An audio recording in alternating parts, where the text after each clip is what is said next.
The grand hall of the High Kingdom was bright and full of life. Marble floors shone under the golden light of chandeliers, and tall curtains of red velvet fluttered gently in the breeze from the open arches.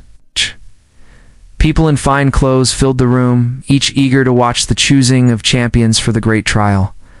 Laughter, whispers, and the soft rustle of silk moved through the air. At the end of the hall, on a high throne of carved wood and gold, sat Princess Leora. She was young, graceful, and proud. Her beauty was known throughout the kingdom, but she was just as famous for her sharp tongue. For her, this event was not important. It was only another chance to be entertained. She looked down at the line of warriors kneeling before her, each one hoping to be chosen as a royal fighter. Her fingers played with the golden pendant around her neck as she stared at the men. Some wore armor that gleamed like mirrors. Others carried fine swords crafted by royal smiths. They all lowered their heads with respect, but she could see the pride in their faces. Then her gaze stopped on one man who stood a little apart from the rest. He wore simple iron armor with scratches and dents. His sword was plain, without jewels or bright polish, yet his eyes were calm and steady. He did not shift nervously under the weight of her look. His name, written in the scroll that the captain read aloud, was Ethan Hala, fighter from the borderlands. Leora let out a quiet laugh and leaned toward her maids. "Look at him," she said softly. "Does he even know how to hold that sword?" I have seen stable boys with better posture. The maids covered their smiles, trying not to laugh too loudly. Ethan heard the sound of laughter, but stayed still. When his turn came, he walked forward, knelt on one knee, and bowed his head. "Your Grace," he said, his voice strong but calm. "I come here to serve in the great trial." Leora looked down at him, her chin tilted upward. "You come from the border, yes? Where the roads are full of dust, and your swords are made from scraps of iron?" "Yes, Princess," he replied. "But even dust can teach one how to stand firm." Her smile sharpened. "Tell me, fighter, what makes you believe you can stand among the nobles of this court? What makes you think you can fight for our honor?" Ethan lifted his head and met her eyes. "Because, Your Grace," he said, "when the fight begins, armor made of pride will break before a heart made of duty." For a moment, the hall fell silent. The words hung in the air, bold and honest. Then Leora let out another laugh, trying to hide the small flicker of surprise she felt. "We shall see," she said lightly. "Try not to trip over your sword when the time comes." The crowd laughed again, though not as freely as before. Ethan bowed once more and moved aside. The ceremony continued, but the moment lingered in the princess's mind longer than she wished to admit. When the trials finally ended for the day, the court returned to its pleasures, music, wine, and endless chatter. Yet Leora found her attention drifting back to the plain fighter with the calm eyes. How strange, she thought, that someone so ordinary could speak with such quiet strength. Later that night, when the halls were quiet and the moonlight fell softly across the marble floor, Ethan stood alone in the training yard. He moved his sword slowly through the air, each motion precise and full of control. The sound of steel whistling against the wind echoed softly. A guard passing by stopped to watch. "You know she laughed at you, right?" he said with a small grin. Most men would have lost their temper. Ethan smiled faintly. "Let her laugh," he said. "Words do not cut as deep as a blade that knows its purpose." The guard gave a small nod and walked away. Ethan continued his practice until the night grew deep, each swing of his sword a promise to himself, not to anyone else. High above, in her chamber, Leora sat near the balcony, unable to sleep. She could still hear his voice in her mind, steady and sure. For reasons she could not explain, it unsettled her. She told herself it was annoyance, but deep down, something else stirred a strange curiosity. Outside, the stars looked down on the city, silent and bright. The great trial was only days away. Soon, pride and steel would meet. The princess who mocked the humble fighter would learn that strength often hides behind the simplest of armor. The sun rose bright over the arena of kings, its light spreading across the stone walls and banners that fluttered in the morning wind. The crowd gathered early, filling every seat, eager to see the great trial begin. The cheers echoed through the valley, mixing with the sound of horses, trumpets, and clashing swords. It was said that this trial decided who would earn the right to defend the kingdom and bring honor to their name. Ethan Hale stood near the edge of the arena, quiet and calm. The other fighters looked proud, their armors shining like mirrors, their capes heavy with embroidered crests. Ethan's armor was simple, the same as before, patched at the edges but strong enough to serve. He checked his sword carefully, running a hand along the blade as he waited for the signal to begin. From her seat high above the field, Princess Leora watched with a mix of boredom and curiosity. Her crown glistened in the sunlight, and her maids stood close behind her. She kept her expression calm, though deep down, she wondered whether the plane fighter she had mocked days before would survive even a single round. She told herself it did not matter. Still, something about his steady silence caught her attention again and again. The first horn sounded. The trial had begun. The field exploded into motion. Fighters from noble houses charged forward, their swords flashing. Dust rose in thick clouds as steel met steel. The air filled with roars of effort, metal clashing, and the sound of heavy boots against sand. Some fought with shining blades powered by the kingdom's blacksmiths, while others used magic-bound shields handed down through generations. Ethan did not rush into the chaos. He studied his surroundings, watching how others moved. When one knight swung wildly near him, Ethan ducked aside and struck quickly, disarming his opponent with clean precision.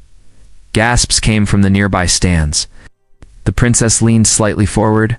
One by one, challengers fell. Some from exhaustion, others from overconfidence.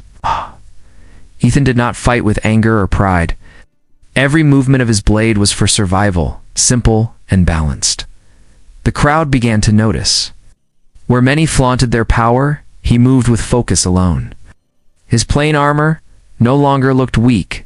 It looked worn by hard purpose. When one of the strongest fighters, a noble named Damon, saw Ethan still standing, he laughed and pointed his spear. "You will not last long, borderman," he shouted. "I will show the princess what a true fighter looks like." Ethan said nothing.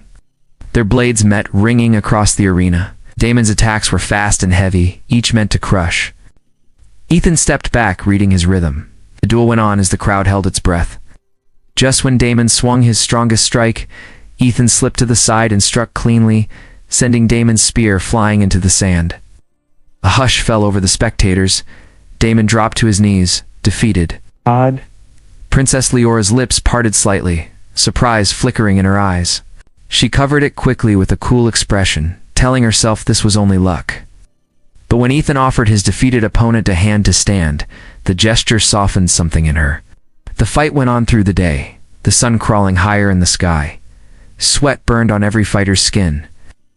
Armor dented, swords cracked. But in the end, only one figure remained upright in the arena, while the others lay scattered across the field. Ethan stood tall, his chest rising and falling with steady breaths. His plain armor was dusty, his sword dull at the edge, but his resolve shone brighter than any gold. The crowd erupted in cheers. Even those who had mocked him now called his name. When he looked up toward the royal balcony, his eyes met Leora's for a brief moment. He did not bow or smile. He simply gave a nod, the smallest token of respect. She felt her heart stir in a way she had not expected. Later that evening, the celebration began. The palace filled with music, lights, and laughter. Noble families praised the new champion, though some did so grudgingly. Leora's maid whispered softly, "Your Grace, the fighter from the border is truly remarkable." But Leora did not answer. She only watched him from across the hall as he spoke quietly with the old captain of the guard. Ethan seemed out of place among the glitter and gold, yet somehow he looked more real than anyone there. When the queen entered the hall, silence fell. Her gaze swept over the guests, landing at last on her daughter. Then, for a brief second, her eyes moved to Ethan. Something unreadable passed through her face, a trace of knowing. Leora felt a chill of wonder, though she did not understand why. She turned away quickly, trying to shake the thought. But later, as she stood on her balcony looking at the city below, the memory of his calm words returned to her again. Steel will speak louder than silk. The night air was cool, and the stars bright above the palace towers. Down in the courtyard, Ethan trained quietly, his sword moving in slow, controlled motions. He did not look up once, but the princess could not stop watching. Something had begun between them, though neither yet saw where it would lead. The next morning the palace was quiet, still waking from the long celebration. The wind moved softly through the open windows, carrying the scent of the gardens into the halls. Princess Leora sat at the long table in her mother's chamber, feeling uneasy. The queen sat across from her, calm and thoughtful, a cup of tea in her hands. Leora had expected praise for the trial's grand success, but her mother's silence was heavy. At last the queen spoke. "You seem troubled, my daughter. Is it because of the fighter?" Leora looked up quickly. "The fighter? You mean Ethan Hale?" She tried to laugh, but the sound came out thin. "He is only a soldier." The people were excited. The queen's eyes were sharp, though her voice was gentle. "Is that truly all?" No. "You speak his name as if it lingers on your mind." Leora shook her head. "I only find it strange, mother. He is different. He stands among nobles as if he belongs, yet he has nothing of our ways. He speaks little, but when he does, people listen. Even I do not understand why." The queen set down her cup with care. "There are things you do not yet know, my child," she said quietly. "The path of your heart was chosen long ago by duty." Leora frowned. "What duty? What are you talking about?" The queen stood and walked to the tall window that overlooked the city. Her voice softened with memory. "Da-da-da. Before you were born, our kingdom stood at the edge of ruin. The borderlands where Ethan was raised were once our greatest worry. Bandits raided trade routes, roads fell apart, and the people there lost all hope. Then one man rose from those lands, a soldier named Aaron Hale. He fought not for gold, but for peace. He saved many and protected our people when others turned away. Because of him, your father, the late king, made a sacred vow to bind our two houses together in unity." Leora's mind spun as she listened. "A sacred vow?" "Yes," the queen said. "Promise that in time your life would be joined with that of Aaron's bloodline. You would wed his son.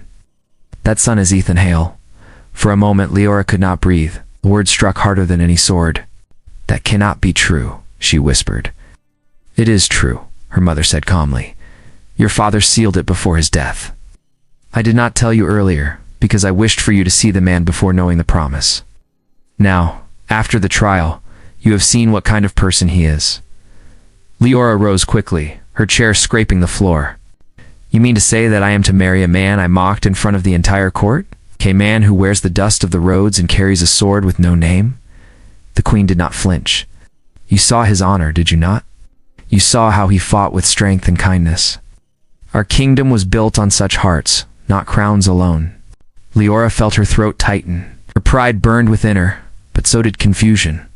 How could this be? She turned away, staring at the far wall, her mind a storm of protest. "You cannot force me into this." "I do not force you," the queen replied softly.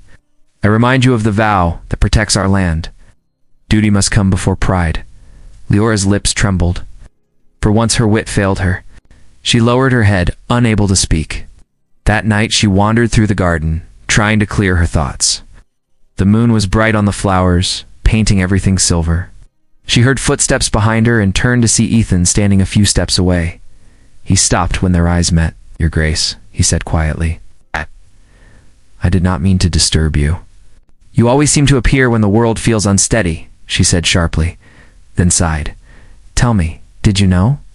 He looked puzzled. "Know what?" "That we are bound by a promise one made before I was born?" Ethan hesitated. "I knew," he admitted. "The Queen told me when I was chosen to come here. But I did not want you to see me as someone forced upon you. Wished to stand on my own merit." Leora stared at him in disbelief. "And you said nothing?" How would it have changed? He asked. "You would have hated me for reasons that were not mine to control. It seemed better for you to judge my actions, not my blood." For a long moment neither spoke. The night air carried the sound of distant music from the palace. Leora finally turned her gaze away. "Make this sound simple," she said. "But nothing about this is simple for me." "I know," Ethan replied. "I did not seek to trap you in anything. But I will not dishonor the vow my father made to your own. Whatever the Queen decides, I will obey." She looked back at him, searching his face for pride or anger, but found neither.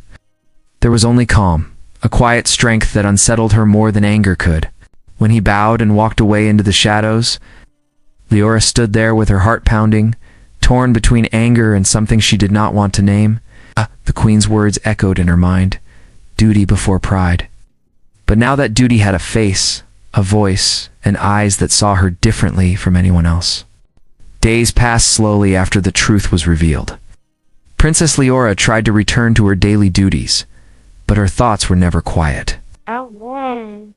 Every time she stepped into the courtyard, every time she heard the clang of sword practice, her mind turned toward Ethan. She told herself she only watched him out of curiosity, but she knew it was more than that. He trained with the soldiers from morning until sunset, never asking for rest, never showing pride. His movements were calm, like flowing water, yet his blows struck with the power of thunder. One afternoon, she stood by the balcony overlooking the yard. Ethan was below, sparring with another knight. Ow. His plain armor caught the sunlight, his hands sure and steady. The knight he faced was stronger, but it was Ethan's patience that won the bout. He did not fight to show skill, he fought with quiet purpose. When he defeated his opponent, he helped him up without a word and returned to his training. Leora felt something tighten in her chest. She did not understand why the sight of him moved her so deeply. Later that day, she walked through the garden path near the training yard. Ethan was resting by the fountain, cleaning his sword. She stopped a few steps away and spoke before she could change her mind. "You knew all along," she said, "that we were bound by that promise." He looked up, respectful, but not surprised. "Yes, I did. Then why did you keep it from me?" she asked again. "Did you enjoy making me look foolish before the court?" Ethan wiped the last line of dust from the blade and stood. "I never wished for you to be mocked," he said. I only wanted you to see me for what I am, a man who fights with honor, not a shadow of an old vow." Leora folded her arms tightly. "You speak of honor as if it can erase humiliation. Everyone remembers what I said about you." They laughed, and I laughed too. Ethan gave a small smile. "I am used to laughter, Princess. It never wounded me." Hey. "What a man carries inside matters more than what others say." His calm words again struck deeper than she expected. She opened her mouth to reply, but a sudden noise interrupted them. A horn sounded from the outer tower, 3 short blasts that shook through the air. Ethan's expression changed. "That is the signal for danger," he said. "Something is wrong." Moments later, a guard ran through the courtyard shouting that enemy soldiers had crossed the eastern border. The kingdom was to prepare for immediate defense. The queen called for the council to gather in the war chamber. Leora followed her mother through the hall, her heart pounding. Moments ago, she was angry with Ethan. Now the kingdom itself was under threat. In the war chamber, maps covered the table. Generals spoke in tense voices, describing how the invaders had already set fire to the border town. Ethan entered the room soon after, dressed in his armor, his sword at his side. When he stood before the council, his presence brought sudden order. He saluted the queen and said, "Your Majesty, I ask to lead the vanguard. I know those lands better than most. We can intercept them before they reach the inner valley." The queen nodded after a pause. "You shall have command, Sir Ethan," she said, "and my daughter will accompany you. The soldiers will fight harder when they see the royal blood stand beside them." Leora's eyes widened. "Mother, do you mean for me to go to the front?" "Yes," the queen said firmly. "This kingdom must see its strength in both the sword and the crown. You will stand with him." Leora wanted to protest, but saw the resolve in her mother's eyes. She looked at Ethan across the table, gave a respectful nod, but said nothing. By nightfall, the banners were raised, and the army began to move. Torches lined the roads as horses and soldiers filled the courtyard. The sound of armor and hooves echoed through the cold night. Leora wore her light silver armor, a symbol more than a shield. She tried to hide her fear as she mounted her white mare. Ethan rode beside her, his face calm under the flickering torchlight. "Stay close during the battle," he said quietly. "Trust me, no harm will come to you." "I am not afraid," she said, though her hands trembled on the reins. He gave her a small, almost unseen smile. Courage is not the absence of fear. It is moving forward even when you feel it. They rode through the night, the stars sharp above them, the smell of smoke rising from the east. When dawn broke, they saw the first fires on the horizon. The small villages near the border had been attacked, their roofs still smoking. The sight silenced even the bravest soldier. Ethan lifted his sword high, his voice strong. "For the kingdom," he called. "For our people." The cry echoed across the plain, and the army moved forward. Leora watched him lead the charge, his banner streaming behind him. In that moment, all doubt vanished from her heart. The man she had mocked was now the shield of their home. As the battle grew near, the princess pressed her heels into her horse's side and rode beside him. The wind roared in her ears, the world a blur of dust and fire. Beside her, Ethan looked neither proud nor fearful. He looked only steady, like the heart of the storm. The battle began under a red sky. Smoke rose from the burning border towns, and the sound of steel filled the air. Ethan rode at the front, his sword flashing as he gave orders. The soldiers followed him with trust, because he fought as one of them. He did not hide behind ranks or banners. He was always at the front line, where danger was thickest. Princess Leora rode beside him, her silver armor shining through the dust. The fear in her heart was heavy, but she held herself straight. She watched Ethan move forward into the fight with calm courage. Yes. Every swing of his sword protected those behind him. His actions gave her strength. She drew her small blade and called out, "For the kingdom." Her voice rose above the chaos, giving the soldiers new life. The enemy forces were strong, but Ethan and his men fought with fierce discipline. They formed lines, drove forward step by step, and forced the invaders back across the fields. Leora used her voice more than her weapon, guiding riders and calling orders when the captains fell. Her hands shook, but she refused to retreat. She had never fought before that day, but the fire in her spirit matched the steel in Ethan's hands. Hours passed and the sun sank behind the hills. The air smelled of ash and sweat. Ethan's arm burned with pain from a strike that had cut through part of his armor, yet he did not stop. When another soldier fell, he took his place and carried the banner forward. Leora saw him stumble once, and her heart nearly stopped, but he rose again, his expression steady. By twilight, the tide turned. The enemy began to retreat. Ethan lifted his sword high and shouted for the kingdom to advance. The soldiers charged with renewed hope, pushing forward until the sound of the horns announced victory.